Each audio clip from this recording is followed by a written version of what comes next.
हां, मी ग्लोग्रीन प्रतिनिधी जयेश चव्हाण नागपूरहून एक प्रगतशील शेतकऱ्याकडे मिरचीच्या बागेत आलेलो आहे मुलाखतीसाठी. एवढा सुंदर असा त्यांनी बाग तो डेव्हलप केला. तर ह्या बागेसाठी त्यांनी असं काय केलं त्यांच्या मुखी आपण ऐकूया. सर, आपलं नाव सांगाल? भोजराम दामोदर बावनकुळे, राहणार हत्तीडोई, हां तहसील जिल्हा भंडारा. हां मोबाईल नंबर 9834 सर, आपली ह्या बागेची पहिले परिस्थिती काय होती सर? पहिले कंडिशन अशी होती साहेब का बाग उपडाच्या फिक्रीमध्ये होतो मी. हां दवाई मारू मारू बहुत परेशान होतो आणि पूर्ण जीर्ण झाला होता बाग. हां मग नागपूरवाले साहेब भेटले. तिकडची डबकी आणि जो बोला डबकी आहे. हे साहेब मिळाले, यांनी सांगितलं का हे या बॉटलचा वापर करा. मी वापर केला पहिल्यांदा आणि वरतून पण वापर केला. पुन्हा म्हणजे आपण जमिनीतून ड्रीप मधून सोडले. ड्रीप मधून सोडला पहिल्या वेळेस एकरी 10 लिटर एकरी 10 लिटर आणि वरून आपण स्प्रे केला होता. त्याचे एकरी आपण किती पंप बनवले होते? 7 ते 8 पंप बनवले. 7 पंप बनवले. ठीक आहे. त्याच्यानंतर मग अजून एक तुम्ही एक वेळा ड्रिंचिंग घेतली. पुन्हा पहिल्या वेळेस तेवढा रिझल्ट नाही भेटला.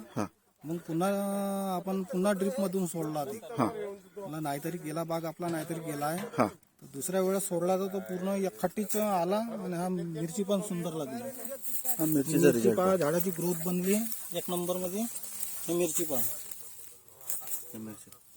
मिरचीला शायनिंग पण आली. आणि असं आपण एकाच झाडात नाही, आपण 2-3 झाडे आपण पाहूया की आपण एकच झाड दाखवले सर. कारण पूर्ण या बागेत मिरचीचा पूर्ण हा म्हणजे माल पाहू शकता. प्लस मालाला शायनिंग पहा, त्याच्या देठाची साईज, त्याचा लस्टर पहा. अशा मालाला भाव पण मिळतो. भोजरामजी, एका झाडाला किती माल असेल दादा? हे तरी एका झाडाला 2 ते 3 किलो माल आहे. हे पहा. आणि नवीन चलप चालूच आहे. नवीन सेटिंग पूर्ण चालूच झाली. खूप सुंदर. हा असा त्यांचा एक सुंदर असा बाग आहे. सर, आपला बाग किती एकर आहे टोटल? बाग आहे 2.5 एकर. 2.5 एकर बाग आहे. आणि आता मिरचीला काय भाव चालू आहे? 72 रुपये चालू आहे साहेब. आणि आपण जी डबकी सोडली होती ती कोणती सोडली होती?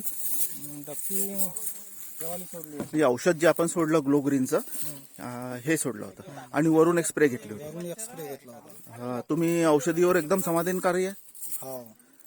आणि दुसऱ्या शेतकऱ्यांनी हे वापरायला पाहिजे दुसऱ्या शेतकऱ्यांना. आणि मी तर पुन्हा तर हे वापरणारच आहोत. सल्फेट नाही लागत, काही नाही लागत, हेच काम होते. बिलकुल सही. अजून ह्याच्यामध्ये आता ग्लोग्रीन बद्दल मी तुम्हाला जाणकारी देतो. ह्याच्यामध्ये 27-30 टाईपचे एलिमेंट्स आहेत. एलिमेंट्स म्हणजे त्याच्यात मायक्रोन्यूट्रन्स म्हणतो आपण, त्याच्यानंतर मुख्य अन्नद्रव्य, त्याच्यानंतर 3 टाईप 4 टाईपच्या बुरश्या आहेत. म्हणजे ज्या मित्र बुरश्या आपण म्हणू शकतो, म्हणजे ट्रायकोडर्मा, सुडोमोनास. प्लस त्याच्यात मायकोरायझा पण आहे. मायकोरायझामुळे काय होतं की तुमच्या जमिनीतल्या जेवढ्या मुळ्या आहेत, तुम्ही म्हणालात ना की पहिल्या वेळी थोडासा असर कमी दाखवला नाही तो. कारण तुमच्या पहिल्या बाग एवढी खराब होती, पूर्ण जीर्ण झाला होता. पूर्ण जीर्ण बागेचा एवढा सुंदर डेव्हलपमेंट करून देण्यासाठी कमीत कमी दुसरा डोस तो हा लागेलच. कारण तो बाग मुळापासून पूर्ण डेव्हलप करत आले होते. आता दुसऱ्या डोसला मी तुमच्या बागेत मला बोलवलं, पाहिला किती सुंदर असा बाग. आता तुमच्याकडे पाहुणे पण आले, ते म्हणाले 1 नंबर बाग आहे असं म्हणाले. नाही, बाग सुंदर आहे, समाधानकारक आहे. तर तुम्ही ग्लोग्रीन पूर्ण जे आपले ग्लोग्रीन बनवणारे जे म्हणजे सायंटिस्ट आहेत त्यांचा आभार मानाल? हो, त्यांचा आभार मानतो. धन्यवाद. आणि पूर्ण टीमचा आभार माना. धन्यवाद पूर्ण टीम सकट. धन्यवाद सर, तुमचा खूप खूप धन्यवाद तुम्ही ग्लोग्रीन वापरल्याबद्दल. असेच तुम्ही उत्तरोत्तर प्रगती करत राहा, असे ग्लोग्रीन करून आम्ही अपेक्षा ठेवतो.